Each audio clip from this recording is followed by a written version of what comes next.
All right, folks, we are back for another Civil 3D video. So go ahead and get signed in to Civil 3D. You might want to pause if you're not there yet. I am going to select new and I'm going to create a new drawing. The other things that I have up that you can't see are my field notes from the homework that explains the horizontal angles and my calculations of the horizontal distances between each point. So today I am teaching you a new way to um, draw lines, and this is what you're going to use when you are eventually drawing your traverse from lab. So the first thing I am going to do is I'm going to go up here and move this down a little bit, and I'm going to draw a line. So this line represents the line between the benchmark and TP1. And we don't know where it's located in space yet, and that's okay. That's something I'm going to teach you about how to account for it in lab. But I'm going to start, doesn't really matter where I am for this, so you can just click wherever you are. And then we want to draw this line straight down. So you want to make sure either your snaps are enabled so you can draw perpendicularly down, or your ortho is enabled so you can draw perpendicularly down. So between the benchmark and TP1, I found that distance to be about 200.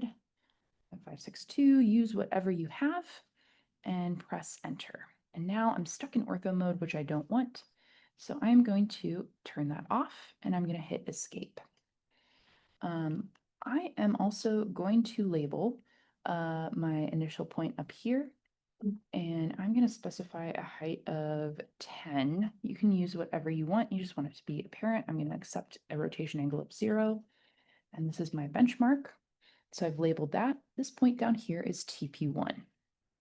So in the field notes, you're going to see a horizontal angle associated with a measurement between the benchmark, TP1, and TP2.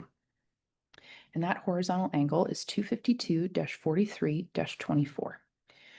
We want to draw our next line from TP1 to TP2 using that angle. We have an option to do that, create line by angle.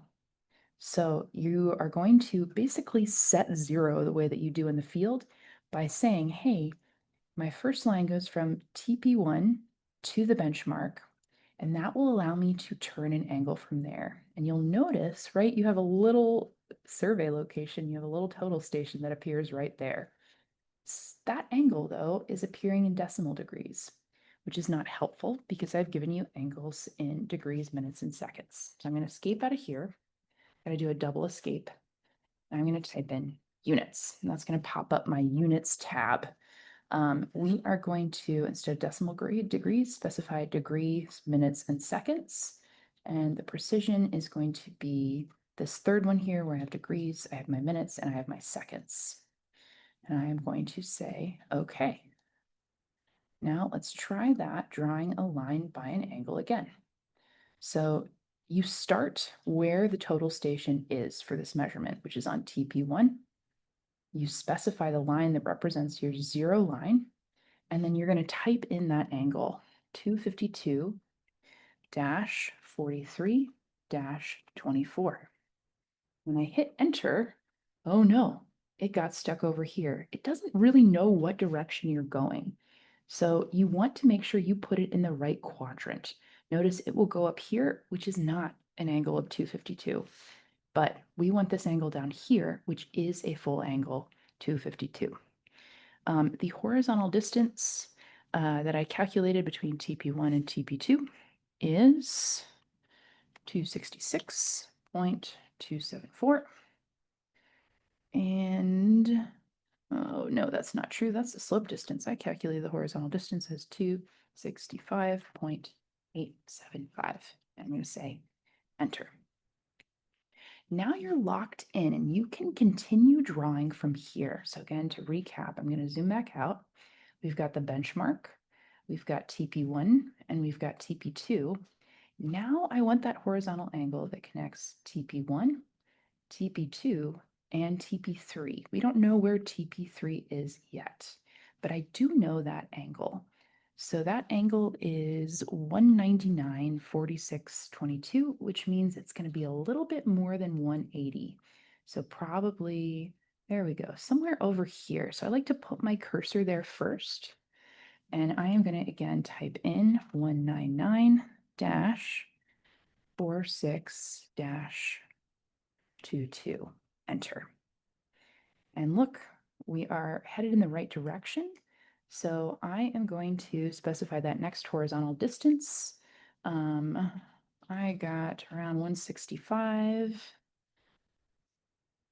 And I have my next line drawn. I am going to keep proceeding in this way, but I'm going to escape out of this first, and I'm going to label my points. So right here, and if I don't want it to snap, remember I can turn off snaps.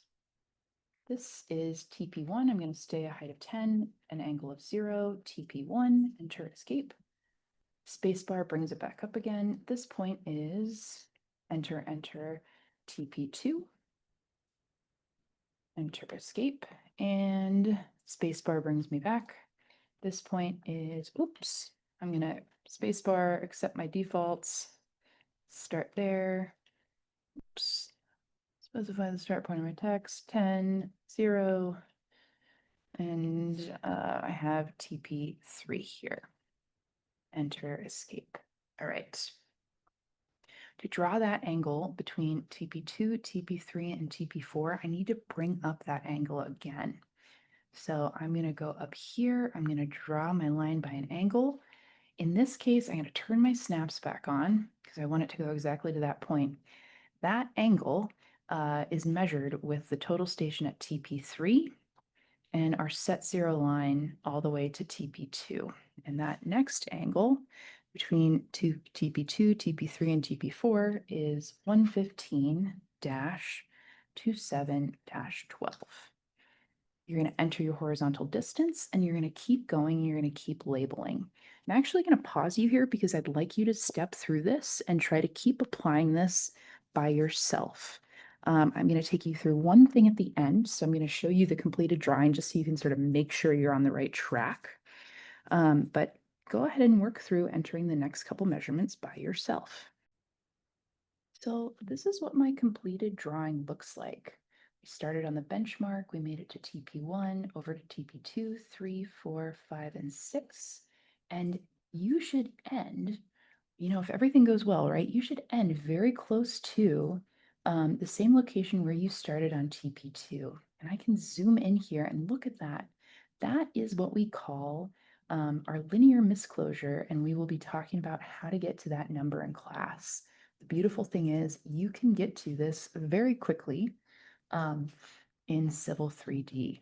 So that distance right there is how far off they are in terms of their X and Y coordinates at the very end, but still pretty darn good. One other thing I want to point out, this particular group, in terms of their field notes, they didn't measure this last angle at the end. A very important part of your survey is going to be making sure whatever point you start your closed polygon on, you end with your total station on that point, taking that last angle measurement so that you can calculate your angular misclosure. All right, folks. So how would we actually get this into place? You're going to see in lab, this is where we would incorporate those measurements to Colton Chapel Spire. We will actually rotate this whole polygon about the benchmark until it perfectly aligns with the coordinates for the Colton Chapel Spire. So stay tuned for that. At this point, I'm going to say, save this. Make sure you have saved it somewhere to hopefully to your desktop. Take a screenshot. We're actually going to use this. I think we're going to use this Civil 3D assignment again. So I'm going to make a new folder. I'm going to call it homework 5 or whatever you want to call it. Save your drawing. Kelleher homework 5. You should have done this sooner. Don't be like me. And reminder, you can drag this up into your Google Drive folder on your desktop. When you're done, Again, you want to go up here and you want to sign out and quit, and you are good to go.